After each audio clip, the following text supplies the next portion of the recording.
يسر لنا واحلل عقدة من لساننا يفقهوا قولنا رب يسر ولا تعسر وارزقنا بالخير وارزقنا فهما جيدا يا رب العالمين ربنا أرنا الحق حقا وارزقنا اتباعه وأرنا الباطل باطلا وارزقنا اجتنابه. Yang saya hormati ayahanda yang sudah duduk dengan saya dengan yang berdakwah. Begitu juga dengan kaum ibu yang sudah datang dari Padang Panjang. Padang Panjang? Kami dari Pekanbaru. Oh iya, yang dari Padang, yang dari Pekanbaru, masya Allah. Doakan ibunda, jangan ibunda aja yang kemari, aku juga ke sana. Doakan ya. Mudah-mudahan nanti saya ada kesempatan untuk datang ke Padang, ke Pekanbaru dan ke tempat ibu-ibu yang lainnya. Amin. Kalau saya tengok ini rata-rata udah punya cucu semua. Udah punya cucu. Cuman itu masalahnya kalau kita orang Indonesia, kalau belum dekat waktunya, tunggu sebentar, ya. Tunggu sebentar. Oke. Pertama-tama mari kita panjatkan puji syukur kepada Allah Subhanahu wa taala. Karena Allah Subhanahu wa taala memberikan kita nikmat kesehatan, begitu juga kesempatan. Ibundaku yang dirahmati Allah Subhanahu wa taala. Banyak orang yang sempat waktunya, ada hartanya, ada waktunya, tapi Allah tak berikan kesehatan.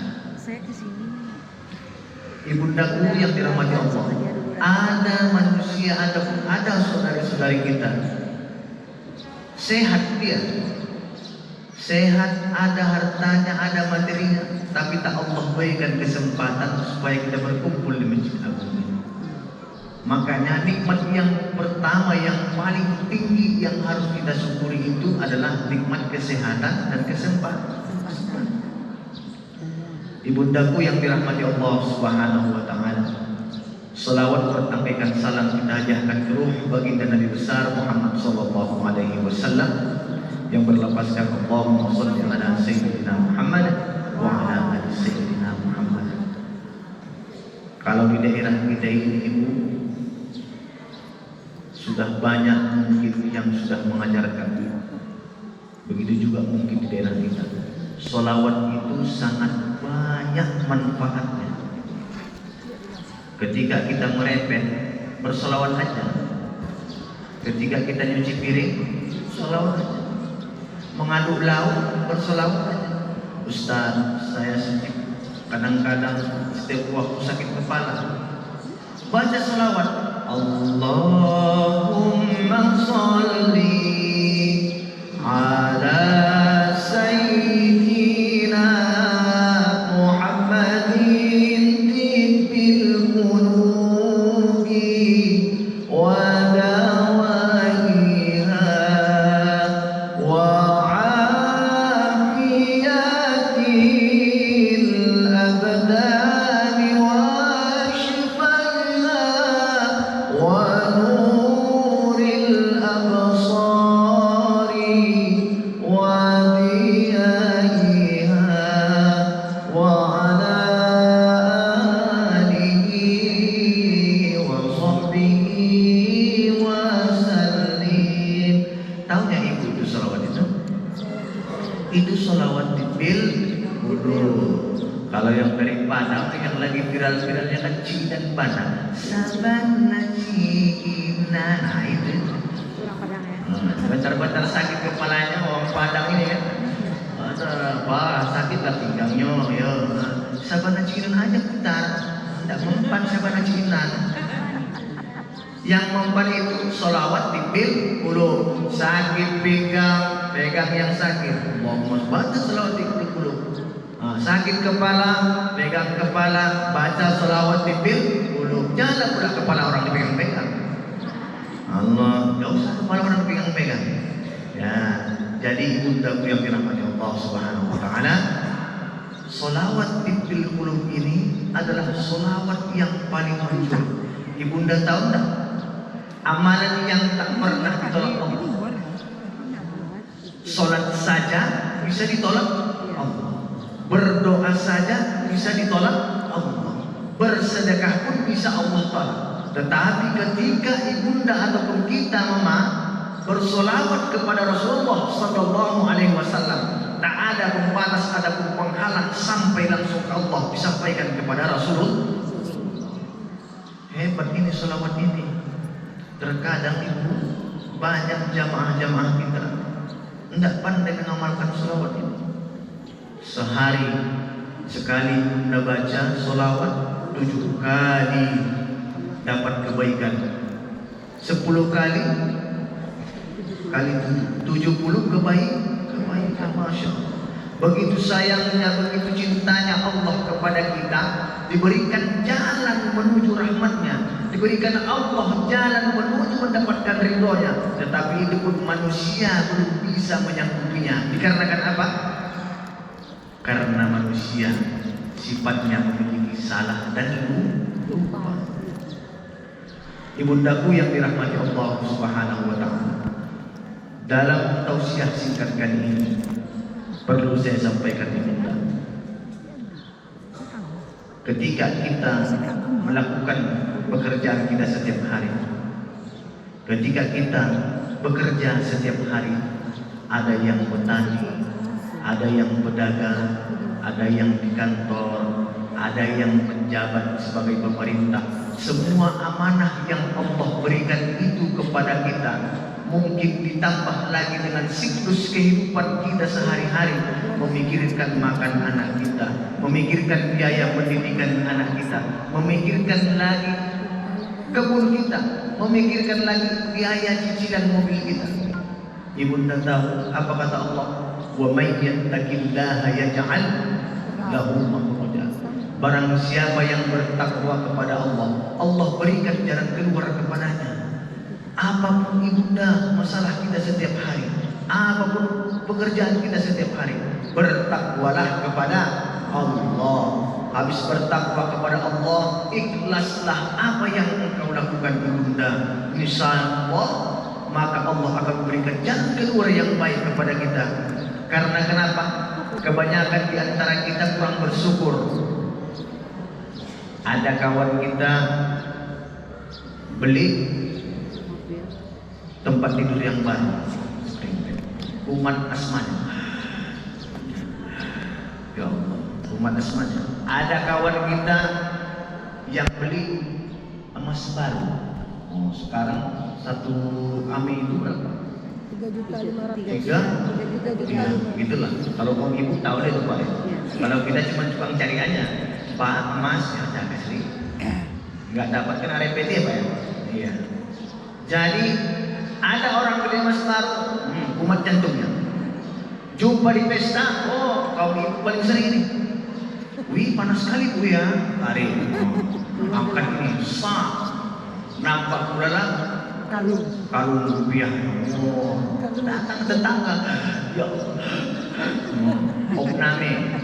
Dia nggak tahu gara-gara nengok punya kita, dia opname. Tiba-tiba dijemput ke rumah sakit, umat lagi penyakit si ibu ini. Panas ya, rumah sakit ini meninggal itu. Makanya ikhlas kita apa yang Allah berikan. Kalau sudah datang yang seperti itu ibundaku, itu adalah penyakit hati. Kalaulah sama mungkin kita di atas dunia ini Allah ciptakan rezekinya dan setaranya kita, tidak ada yang jadi pendengar. Ibundaku jadi di sini semua, jadi ustazah semua. Siapa yang mau mendengarkan? Begitu juga dengan yang lain. Kalau sudah Allah berikan kita ibunda, baru segitu yang Allah berikan, baru hanya sehektar tanah. Alhamdulillah. Jangan mengumpat. Mengumpat itu Allah tak suka. Kalaulah seandainya Allah jadikan aku anaknya Jokowi, nggak mungkin lah. Orang ini orang Padang, dari mana dasarnya anak Jokowi? Kalau seandainya Ustadz itu anak Beda kita Bu. Ibu di Padang, saya di Padang juga. Padang Sidimpuan. Kami Padang Panjang. Nanti baru kita kemana? Habis dari Padang Panjang, Padang Sidimpuan, ujungnya kemana kita? Padang Mahasar. Sama-sama Padang yang pula. Jadi dah. Habis Padang Panjang, Padang Sidimpuan, habis itu Padang Mahasar. Jumpa begitu lagi kita nanti di Padang Mahasar. Oh, itu ibunda yang datang dari Padang. Ditanya Allah, betul engkau ke Masjid Agung Sarun Nur? Betul ya Allah. Dengan ikhlas, betul ya Allah. Karena apa? Supaya masuk Facebook ya Allah. Salah. Supaya apa? Supaya orang tahu saya pernah ke Sarun Nur. Nah, kenapa? Supaya apa? Karena saya cinta dengan masjidmu ya Allah dan cinta kepadamu ya Allah. Begitu jawabannya. Orang ibu yang dari Pekanbaru, mudah-mudahan sama yang dari Padang ini membuka bahwasanya ibu sudah mengunjungi rumah Allah. Insya Allah mudah-mudahan dipanggil Allah ke rumah yang dua, Al-Haramain, Makkahul Mukarramah dan Madinah. Begitu terkadang kita harus memancing. Ya Allah, aku cinta dengan masjidmu yang ada di Pekanbaru. Aku cinta dengan masjid agung yang ada di Pariaman. Insya Allah ibunda nanti dipanggil Allah ke Makkahul Mukarramah. Amin. Mengaminkan aja susah. Nah, bukan tuh. Janganlah. Iya. Ketika kita sudah bertakwa, ibundaku yang dirahmati Allah Subhanahu wa taala, untuk mencapai predikat takwa ini sebenarnya ada yang perlu kita utamakan. Apa itu? Taubat. Taubat. Mama kalau makan berapa kali sehari? 3 kali. Kalau sakit minum obat berapa kali sehari semalam? 3 kali. Jajan? Dulu tak terhingga sampai sekarang. Beli baju? Tak terhingga. Beli jilbab? Tak terhingga. Ketika kita begitu ibundaku yang dirahmati Allah Subhanahu wa taala, apa yang kita lakukan setiap hari, kalahkan itu dengan kata-kata taubat kita kepada Allah Subhanahu wa taala. Kita sholat 5 waktu sehari semalam, ditambah dengan sunnah-sunnahnya, qabliyahnya, ba'diyahnya menjadi 17 rakaat, 17 sholat. 17 kali saja ibunda bertaubat kepada Allah, insya Allah dapat predikat takwa. Ini mengucap astagfirullah pun tidak. Allah, apa itu? Astagfirullah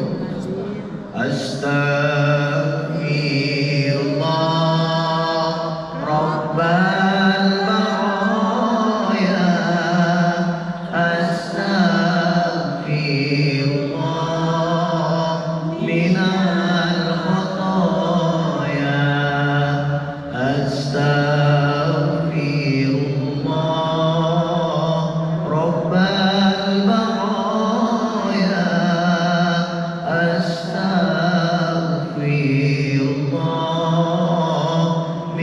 minal khataya. Ibundaku yang dirahmati Allah Subhanahu wa taala, mencapai predikat takwa kepada Allah Subhanahu wa taala haruslah bertaubat. Duduk sebentar, astagfirullah. Berbicara kita dengan kawan-kawan, terkadang kita harus mengucap astagfirullahaladzim. Kenapa? Apabila kita berbicara dengan kawan kita melebihi dari 3 orang, biasanya umat itu penyakit. Itu siapa loh? Heran aku. Kenapa? Pakai lipstik, tebal kali, padahal udah tua katanya. Ngapain ibu bicarakan orang lain? Lipstik ibu aja nilai sendiri. Jangan bicarakan lipstik orang lain. Itu Ustaz imamnya hitam, ada berdosa. Udah hitam, sakit pula matanya. Mohon maaf lah, sakit mata saya. Berdosa. Udah datang dari Padang, dari Pekanbaru, berapa putaran roda mobil yang kita pakai untuk nyampe kemari, itu Allah berlipatannya. Nyampe ke Masjid Agung, yang kita sama Ustaz itu hilang. Gara-gara Ustaz hitam. Makanya jangan macam-macam sama yang hitam. Yang hitam itu manis, ngangenim. Nanti lama-lama keseringan kemarin. Amin. Iya. Begitu ibundaku yang dirahmati Allah. Ibunda sudah datang kemari, luruskan niatnya karena Allah Subhanahu wa Ta'ala. Mencapai predikat tadi, nyampai ke masjid kita ini, nyampai ke masjid Allah Subhanahu wa Ta'ala ini, ternyata tujuannya juga bertaubat kepada Allah. Insya Allah, Allah berikan keampunan, Allah berikan kita lagi rahmat, Allah berikan lagi hidayah kepada kita. Amin, amin. Ya Rabbal Alamin. Yang kedua, ibundaku yang dirahmati Allah Subhanahu wa Ta'ala, katanya tadi ada oleh-oleh dari Padang Pariaman. Kami pun dari Syahrul pun ada oleh-olehnya. Nanti mau pulang. Kalau kita bersedekah biasanya itu atas nama siapa? Hah? Atas nama sendiri, atas nama ayah yang sudah meninggal, atas saudara-saudara kita. Katanya cinta dengan Nabi. Pernah enggak orang ibu bersedekah atas nama Rasulullah?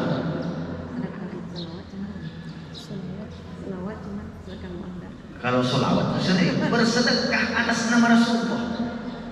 Kalau ibunda bersedekah, memberikan sebagian harta kita di jalan Allah, itu terkadang lambat balasannya. Tunggu waktu, tunggu minggu, tunggu bulan baru dibalas Allah. Tapi ketika ibu bersedekah dengan Rasulullah, aku sedekahkan, aku sedekahkan ini ya Allah atas nama Rasulullah dan juga keluargaku. Tunggu 2 hari aja tidak sempat. Baru pertama kan bersedekah kok diri sendiri.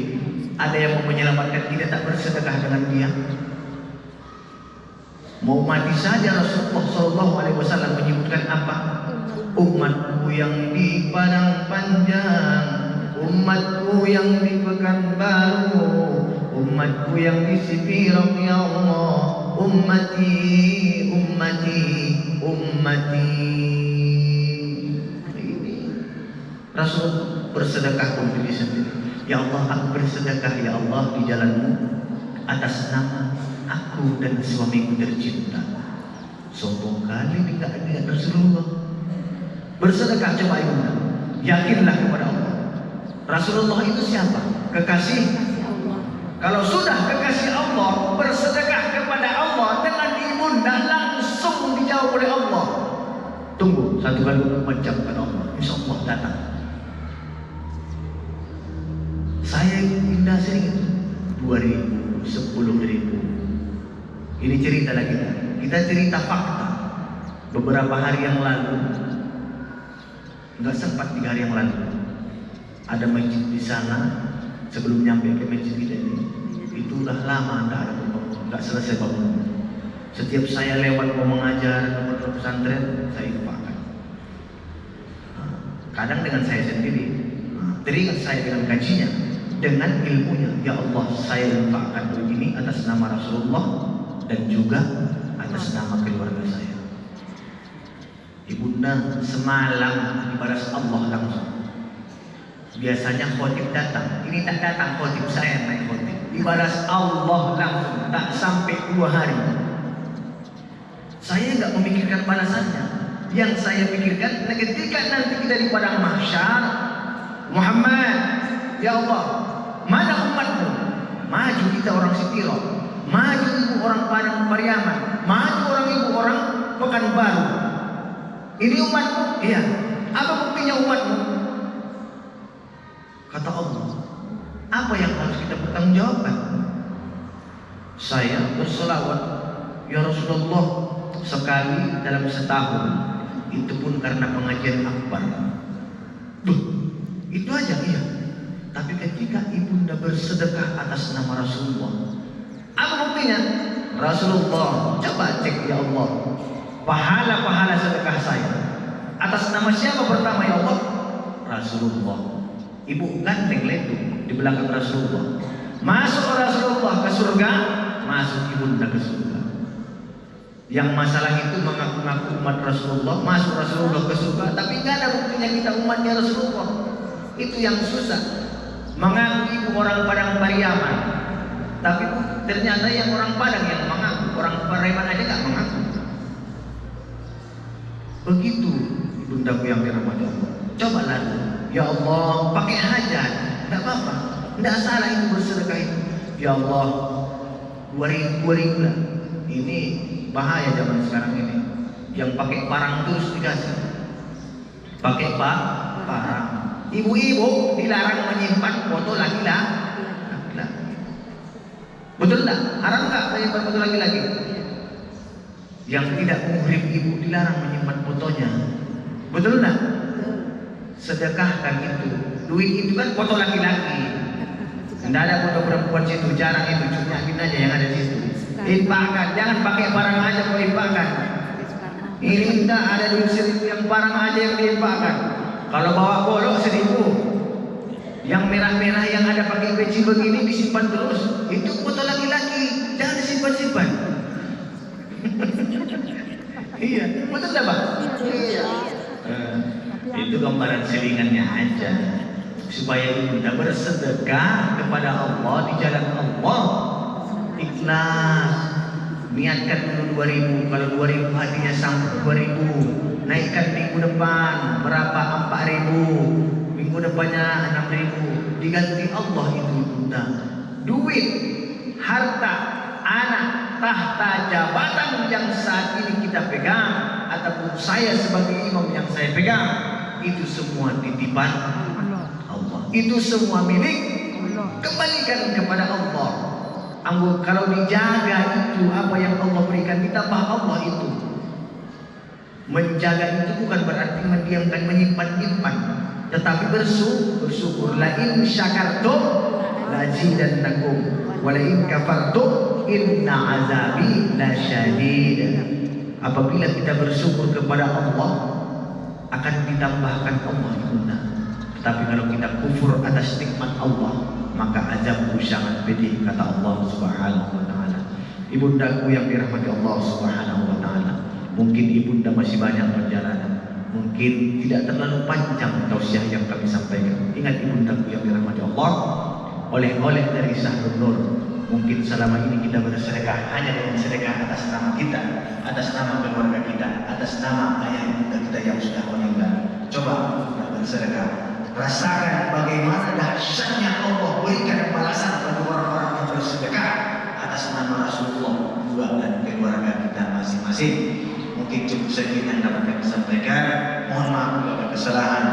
Ibundaku, jangan bosan-bosan datang kemari, dan kami mohon maaf bila ada pelayanan yang kurang tepat, karena semalam sudah saya beritahu itu, tolong dibuka itu masjid jam 1, karena ada jamaah kita yang dari Padang, rupanya sakit muajinnya lupa dia telepon saya. Makanya saya terbang tadi pagi jam 4:30 kurang.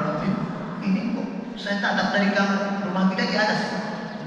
Oh, gelap nih masjid, bahaya nih, jamaah saya pada kemana nih sholatnya nih? Turun saya, oh ya masya Allah, sudah di bawah sini duluan. Akhirnya saya juga merasa bersalah. Mohon maaf lahir dan batin. Insya Allah kedepannya kita mendapat rahmat, mendapat hidayah dari Allah Subhanahu wa taala. Amin. Amin. Allahumma waffiqna wa bihi. Wassalam.